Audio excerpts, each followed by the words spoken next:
பொறுத்த வரைக்கும் IC engine and then EV. IC engine எடுத்துக்கலாம் அப்படின்னா உங்களுக்கு liquid chemical energy convert to the heat energy comes to the mechanical energy. இவினா solid chemical energy convert to the electric energy comes to the mechanical energy. So petrol உள்ளே போய் பானாயி கிராண்ட் சுற்றுனாதான் உங்களுக்கு suction compression power and exhaust இது நடந்தால் மட்டும்தான் நமக்கு ஃபீல் சுற்றும். ஆனால் இங்கே battery solid chemical energy convert to the electrical energy. அதாவது பேட்டரி நமக்கு என்ன ஆகுது, கண்ட்ரோலில் போய் ஏசியாக மாறி மோட்டார் சுத்த வருது. ஸோ இது நம்ம பவர்ன்றதை பார்த்தோம். அதுக்கப்புறம் ஓப்பன் சர்க்யூட் க்ளோஸ் சர்க்யூட் இது ரெண்டுமே பார்ப்போம். ஓப்பன் சர்க்யூட்னா என்ன, ஒரு கனெக்ஷன் த்ரூ அவுட்டாக கம்ப்ளீட்டாக ஓப்பன் சர்க்யூட். க்ளோஸ் சர்க்யூட்னா ஒரு கனெக்ஷன் ஃபுல்லாக உங்களுக்கு கம்ப்ளீட் ஆகும். ஓப்பன்னா நடுவில் வைக்கோ கட் ஆகிடும். இது ரெண்டு நடக்கும்.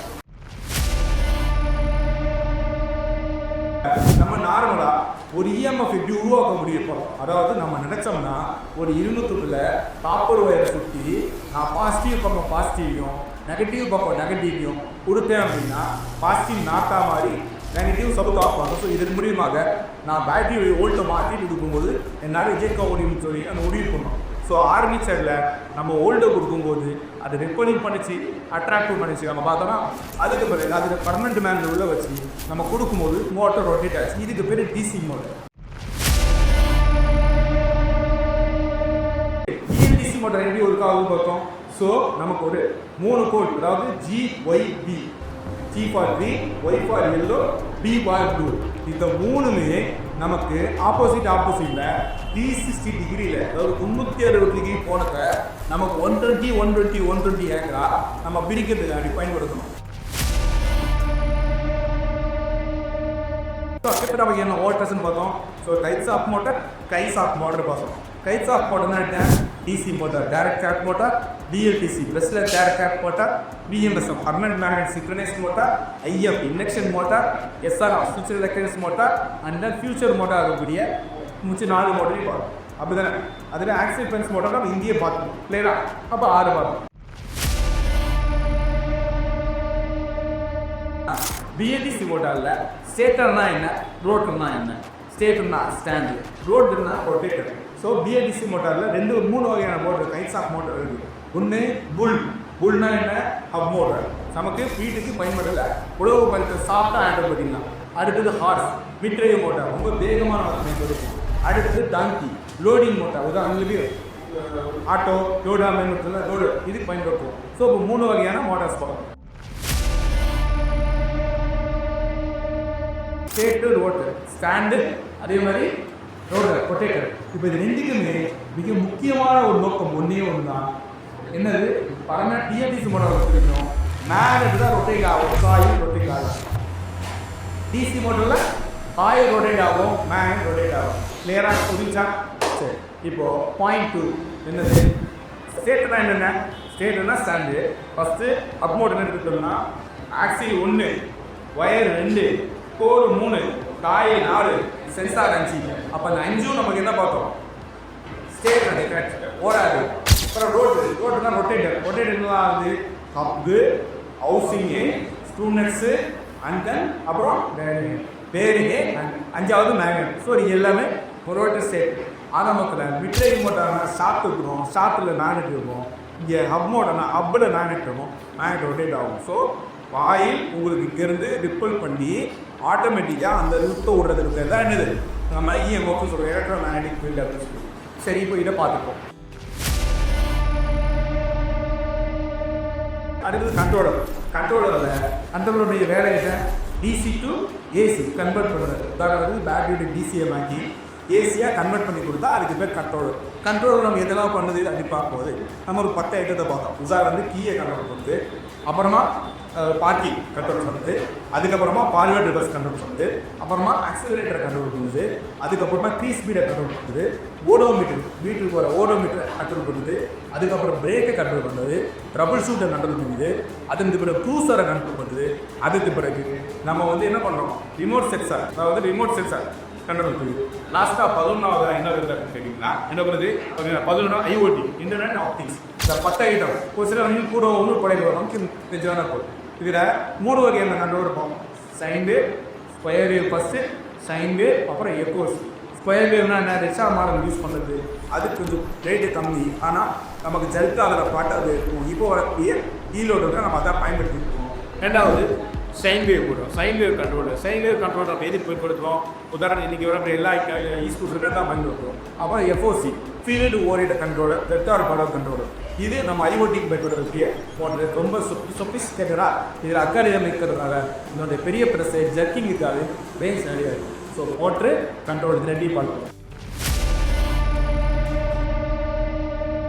டிசி கனெக்ஷன் வந்து 2 பவர் ட்ரெயின் இருக்குது. முதல் பவர் ட்ரெயின் என்ன, கண்ட்ரோலருடைய பவர் ட்ரெயின் தான். Controller wiring DC wire. டிசியில் 3 வயர் வரும். கண்ட்ரோலரில் 30 வயர் வந்தாலும் ஈஸியாக அட்ரஸ் பண்ண முடியும். மோட்டரில் வரக்கூடிய 8 வயர். மோட்டரில் மொத்தம் 3 phase wire. GYP, first phase yellow, second phase green, third phase blue. RSSR 5 wire. 5 வயரில் ரெட்டு, 6 பிளாக்கு, செகண்ட். அடுத்தது 3 வயரும், 3 ஃபேஸ் வர வயர். So 5 wire. இதை நம்ம பார்த்துக்கலாம். அதுக்கப்புறம் அப்போனில் வரக்கூடிய 8 வயர். பேக் தான் 2 வயர். ஸோ 10 வயர் அதை மாற்றணும். அதுக்கப்புறம் கண்ட்ரோலர் வரும்.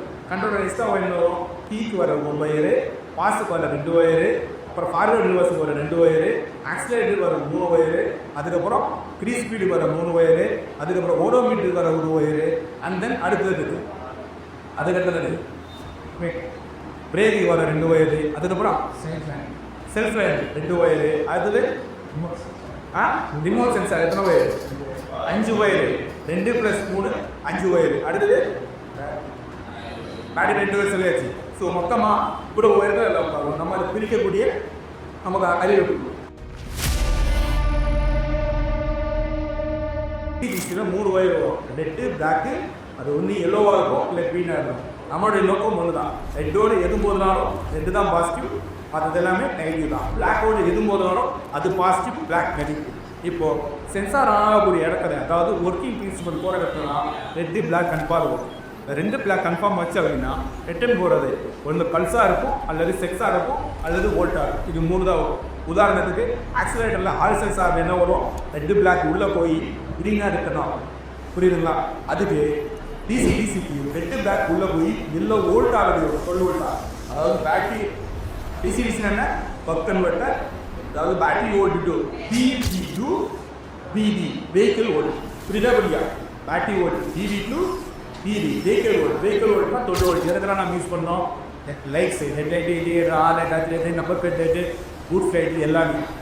அப்புறம் ஹாரனு, அதுக்கப்புறம் மொபைல் சார்ஜர். இது எல்லாமே நம்ம பிடிசிடி ஸ்கேன் மட்டும் யூஸ் பண்ணோம். இதுக்கு பேர் பக்கர். ஸோ பிவி பேட்டரி வோல்ட்டுட்டோம். நம்ம என்ன பண்ணுறது, பிவி வெஹிக்கிள் வோல்ட். ஸோ இது ரெண்டையும் பார்க்கணும். இப்போ இதோட ஒயரிங் எல்லாமே ஃபுல்லாக போட்டு டீப்பாக பண்ணணும். இது தானே கிளியர் தானே? எத்தப்பட்டாங்க முடிச்சாச்சு. ஒயரில் எப்படியும் ஒயர் வந்து ஒயர் டயக்ராம் போட்டோம், ஒயர் இப்போ உடஞ்சோம், இது எல்லாத்தையும் பிடிச்சிட்டோம். அதுக்கப்புறம் இன்னைக்கு காலையில்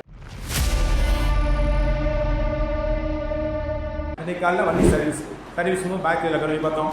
பேக் வீலில் மோட்டர் எப்படி வருதுன்னு பார்த்தோம். மோட்டரில் சேர்த்து ரோட்டில் எடுத்து பார்த்தோம். பேரிங் எப்படி மாற்றுறது பார்த்தோம். அப்போ எப்படி உடைக்காமல் பண்ணுறது பார்த்தோம். அது சென்சார் எங்கே வருதுன்னு பார்த்தோம். சென்சார் எப்படி மாற்றணும்னு பார்த்தோம். சென்சார் எப்படி கழுவணும்னு பார்த்தோம். இதெல்லாம் பார்த்தோமா. அதுக்கப்புறம் ஃப்ரண்ட் வீல் அவர் பிரேக் ஷூ, அதுக்கப்புறம் சாகாப்பு, கோட்டு டைட்டு, இது எல்லாத்தையும் பார்த்தோம். மோஸ்ட் ஆஃப் ஆல் சர்வீஸ் வரக்கூடிய எல்லாத்தையுமே நீட்டாக பார்த்துக்கணும். இப்போ ஒரு வெஹிக்கிள் எடுத்துக்கிட்டோம்னா ஃப்ரண்ட்டு, சென்டர், ரியர், இதுக்கு ஒரே பார்க்கத்தான். ஃப்ரண்ட்டு எடுத்துக்கிட்டோம்னா ஃப்ரண்ட் டயரில் ஆரம்பித்து பேக் டயரில் முடிக்கும். கம்ப்ளீட் பண்ணும்போது பேக் டயர் ஆரம்பித்து ஃப்ரண்ட் டயரில் முடிக்கும். உதாரணத்துக்கு ஃப்ரண்ட்டு டயருடைய நோக்கம் என்ன, வீலை சுற்றுறது. வீலு ஒன்று அலையாக இருக்கும், இல்லை ஸ்டீலாக இருக்கும். டயரு டியூபாக இருக்கும், டியூப்லெஸ் டயராக இருக்கும். காட்டு அடிக்கவே மாட்டான். இதில் டெக்னீஷியனாக நீங்கள் பார்க்க வேண்டியது அதுதான் ஃபஸ்ட்டு பார்க்கணும். வீலு உட்கார சுற்றுற இடம் ஃபிக்ஷன் கேண்டிடாக வீலு, அப்போ கண்டிப்பாக பேரிங் நம்ம செக் பண்ணணும். வீலை பிடிக்கிறதுக்கு பிரேக்கு, டிஸ்க்கு, ட்ரம்மு யூஸ் பண்ணுவோம். ஸோ சஸ்பென்ஷனுக்கு ஃப்ரண்ட்டில் போகிறது பேக்கர் சாக்கார் சார் கிளியராக. அதுக்கப்புறம் கார்டு தெறிக்க விடாமல் கார்டு யூஸ் பண்ணுவோம். அப்படியே கொஞ்சம் வேலை ஆகும் அப்படின்னா ஒரு plastic item, handle bag, board set, phone ball set, சுவிட்சு செட்டு, இதெல்லாம் ஃப்ரண்ட்டில் வந்து சென்டர் எடுத்துக்கிட்டோம்னா சென்டரில் ஃப்ரேம் உட்காரத்துக்கு ஸ்டாண்டு, ஃபேக் ஸ்டாண்டு, சென்டரில் வந்து மெட்டரடி மோட்டராக இருந்தால் சென்டரில் மோட்டர் வரும், கீ செட்டு வரும், பேட்டரி வரும், இது எல்லாமே செட் வரும். சாக்கெட் வரும். ரியர்னு இருந்தால் பேக்கப் டயர், அப் மோட்டராக இருந்தால் பேக்கில் மோட்டோ வரும். சேம் அதே டயர் வரும், பிரேக் வரும், ஃப்ரண்ட்டில் போகுது பதிலாக சாகா போகும். இங்கே வந்து ஸ்டே வரும், ஸ்வீட் ஆகும்னு சொல்லுவோம். ஸ்வீட் பண்ண முடியா புதுசை செக் பண்ணணும். அப்படியே மேலே கட்டோட வரும், சேம் ஒயரிங் தான் வரும். இது எல்லாம் செல்லுங்க வண்டி. இதை பற்றியான பார்வை ஒரு இருக்கணும். உங்களுக்கு வேலை செய்ய தெரியும். இதெல்லாம் வேலை காரணம் வேலை அதே இதான் மொத்தமாக ஈடி. ஸோ நம்ம எது பார்த்தோம்னா electric vehicle technician training course. இந்த வெஹிக்கிள் என்னன்னு பார்த்தோம். அதுக்கப்புறம் எலக்ட்ரிக் வெஹிக்கிள் என்ன பார்த்தோம், டெக்னீஷியன் என்னன்னு பார்த்தோம், ட்ரைனிங் கோர்ஸ். ஒரு வண்டியை கூட்டிகிட்டே பார்த்து வர வண்டி சுத்தமாக ஒருக்கி ஆனே ஆகல. அப்போ இதுக்கு எப்படி ஆன் பண்ணுவீங்க? ஃபஸ்ட்டு பேட்டரி வோல்ட்டு செக் பண்ணுறோம். பேட்டரியில் ஒரு வோல்ட், அதாவது அது 72 வோல்ட்டா 60 வோல்ட்டா 48 வோல்ட்டான்னு பார்க்கணும். பேட்டரியில் லோ வோல்ட்டில் இருக்கா ஹை வோல்ட்டில் இருக்கா நாமினல் வோல்ட்டுக்கா செக் பண்ணணும். அதை செக் பண்ணி முடிச்சுட்டு எம்சிபி மினியேச்சர் சர்க்யூட் பிரேக்கர் நல்லா தான் பார்க்கணும். அப்புறம் பேட்டரியில் சேம் வோல்ட்டே எங்கே தான் பார்க்கணும், கண்ட்ரோலர் தான் பார்க்கணும். நாலாவது கீ ஆனில் இருக்கான்னு பார்க்கணும். அஞ்சாவது பிரேக் ஷூஸ் கரெக்டாக ஒர்க் ஆகுதான் பார்க்கணும். ஆறாவது ஆக்சிலேட்டரில் வோல்ட்டு வருதான்னு பார்க்கணும். ஆக்சிலேட்டர் 2 பார்க்கணும். ஒன்று ஐடியல் வோல்ட் 0.8 வோல்ட் வருதான்னு பார்க்கணும். 5 வோல்ட் ஆன் வோல்ட் வருதான்னு பார்க்கணும். ஆக்சிலேட்டர் ஒரு ரிட்டர்ன் வோல்ட் வருதான்னு பார்க்கணும். அதே பேர் கரெக்டாக பார்த்தோமா? எல்லாத்தையுமே பார்த்தோமா இல்லையா? கேட்குற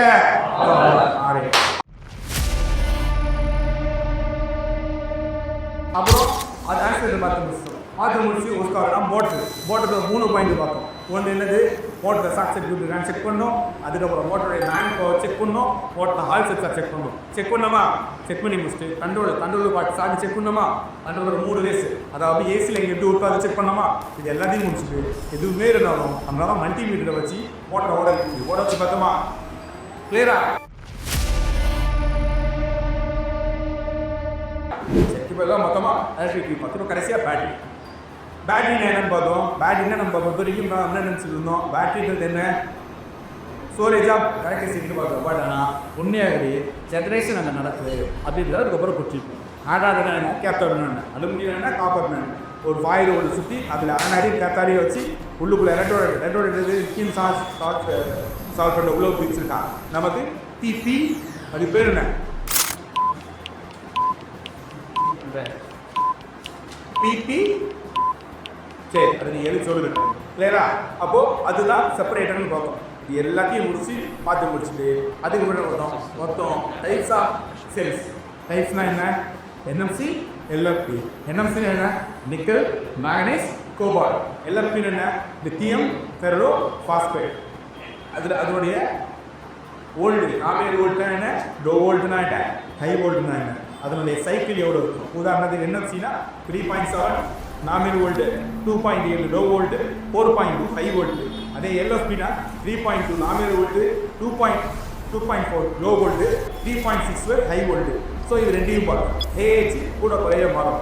அதுக்கு பிறகு அதனுடைய சைக்கிள் ஒன்று என்எம்சினா 1000லேருந்து 500, ஸோ அப்படி 700 எல்எஃப்பினா 2000லேருந்து 3000, நம்ம வந்து 2500 அப்படின்ற மாதிரி இருந்துட்டோம். ஸோ இது மாதிரி டிஃபரெண்டாக பார்த்தேன். சைக்கிள் தெர்மல் ஸ்டெபிலிட்டி பொறுத்த வரைக்கும் எல்எஸ்பி தான் நமக்கு கரெக்டாக இருக்கும். கிட்டத்தட்ட முடிக்கும். இது எல்லாத்தையும் வச்சுட்டு செல்ஸுடைய கைன்ஸி போகும். சிலிண்ட்ரிக்கல் செல்னா என்ன? சிலிண்ட்ரிக்கல் செல்லில் 18650, 21700, 20650, 32700 அப்படின்னா என்னடா ஆகும் பார்த்தோம். ஸோ 18னா சர்க்கம்ஃபரன்ஸ், அதோடைய விட்டம் 18 mm, 186 65 mm ஹைட் அப்படின்றத பார்த்தோம். ஒரு செல்லுக்கும் இப்படி தான் பிரிக்கப்படுறதுன்னு பார்த்தோம். ஸோ சிலிண்ட்ரிக்கல் செல், டெஸ்மேட்டிக் செல், ஹவுஸ் செல், இது 3 பற்றியும் பார்த்தோமா? அந்த மாதிரியா நான் கத்தி பேசிக்கிறேன். குடல் மாதிரி அப்படி குடலுக்கு முன்னாடி வெளிப்படுது வேறா பார்த்து முடிச்சோம். அதுக்கு பிறகு சீரியஸ்னா என்ன, parallel. So first பிஐஆர்பி, B for volt, I for current, R for resistance, B for power. வோல்ட்னா என்ன? வோல்ட்டுன்றது ப்ரெஷர்னா என்ன, நமக்கு வர மாதிரி BP, IPP, low BP, normal BP மாதிரி. Battery two high volt, low volt, nominal வோல்ட்டுன்னு பார்த்தோம். இந்த வோல்ட்டு நம்ம இன்க்ரீஸ் பண்ணும்போது வண்டியுடைய ஃபாஸ்ட் டூ அப்படின்றத பார்த்தோம். ஸோ டெக்னிக்கல் வேர்ட்ஸாக கலெக்ட் பண்ணால் volt is equal to series அப்படின்றதையும் பார்த்தோம். அப்புறம் ஐனா கரண்ட்னா என்ன, ஃப்ளோ ஆஃப் ரெஃபரன்ஸ் பார்த்தோம். ஃப்ளோ ஆஃப் ரெஃபரன்ஸ் எல்லாம் இருந்துச்சு அப்படின்னா வண்டியுடைய பவர் நல்லா இருக்கும், அந்த ரேஸ் நல்லா இருக்கும் அப்படின்றதையும் பார்த்தோம். ஸோ நமக்கு ஏஹெச் கூடணும்னா பேரலல் ரெசிஸ்டன்ட் ஒயருடைய சால்வெண்ட் நம்ம என்னது காப்பர் அலுமினியம் தெரியும். பவருடைய ஃபார்முலா என்ன? B/I வோல்ட் டு I பரன் டிஸ்போர்ட் பவர் இந்த பார்க்கணும். இப்போ நம்ம அதுக்கு பிறகு என்ன பார்த்தோம்? ஒரு வெஹிக்கிள் ஒரு பேட்டரியுடைய கெப்பாசிட்டி எப்படி செக் பண்ணுறது, ஒரு கிலோவுக்கு எவ்வளோ வாட்ஸ் வரும், எவ்வளோ பவர் வரும்ன்றதை பார்ப்போம். மொத்தமாக உதாரணத்துக்கு நிச்சயமாயிட்டா 150லேருந்து 250. அப்போது நமக்கு எவ்வளோ வரும்? வெறும் 200 மட்டும் இருந்திருப்பான். 200 எடுத்துக்கிட்டா 48 வோல்ட் போட்டோம்னா 4.1 AX. ஸோ ஒரு கிலோவுக்கு 4.1னா 7 கிலோவுக்கு 30 AX பார்த்தோமா? சரி, அதே லேட்டஸ்ட் பேட்டரினா 0.8 AX அப்படின்னா 36 கிலோ வருது. 48 30 AX. ஸோ அதிகப்படியான வெயிட் அப்படிங்கிறது அதுக்கு பிறகு சீரியஸ் என்ன பேரலல். சீரியஸ் என்ன? பாசிட்டிவ் நெகட்டிவ் செட்டா சீரியஸ், பாசிட்டிவ் மற்றும் நெகட்டிவ் செட்டா பேரலல். அப்போ 48 30 AX அப்படின்னா எல்லா பீரியட் எடுத்துக்கிட்டோம்னா 15 சீரியஸ், பேரலல் எடுத்துக்கிட்டோம்னா 5 parallel. So 15 × 5 75 number of cell அப்படின்றத பார்த்தோமா? அதை ப்ராக்டிக்கலாக 12 வச்சு பார்த்தோமா? சரி, பார்க்கணும். ஃபஸ்ட்டு பிஎம்எஸ்னா என்ன? Battery management system. அதனுடைய முக்கியமான வேலை என்ன? உங்களுக்கு வோல்ட்டை கரெக்டாக என்ன பண்ணணும்? சார்ஜ் பண்ணணும், டிஸ்சார்ஜ் பண்ணணும். அண்ட் தென் அடுத்து என்ன பண்ணணும்? தெர்மல் சென்சார் ஹீட்டை கரெக்டாக ப்ரொடியூஸ் பண்ணணும், ஈக்குவல் பண்ணணும். ஸோ இந்த மாதிரி வேலைகள்லாம் பண்ணுது. ஆக்டிவ் பிஎம்எஸ்னா என்ன? பேக்சிவ் பிஎஸ்னா என்ன? பிஎம்எஸ்லேயே வேறு ப்ளூடூத் ஸ்மார்ட் பிஎம்எஸ் நம்ம பார்த்தோமா? நம்மளால் ஃபோன்லேயே ஆன் பண்ண முடியும், ஆஃப் பண்ண முடியாது. ஸோ இதுதான் ஒட்டுமொத்தமாக எலக்ட்ரிக் வெஹிக்கிளுடைய ஓவரால் பேசிக் ஃபண்டமெண்டல் எல்லாம் கம்ப்ளீட் பண்ணுறோம். கிளியரா?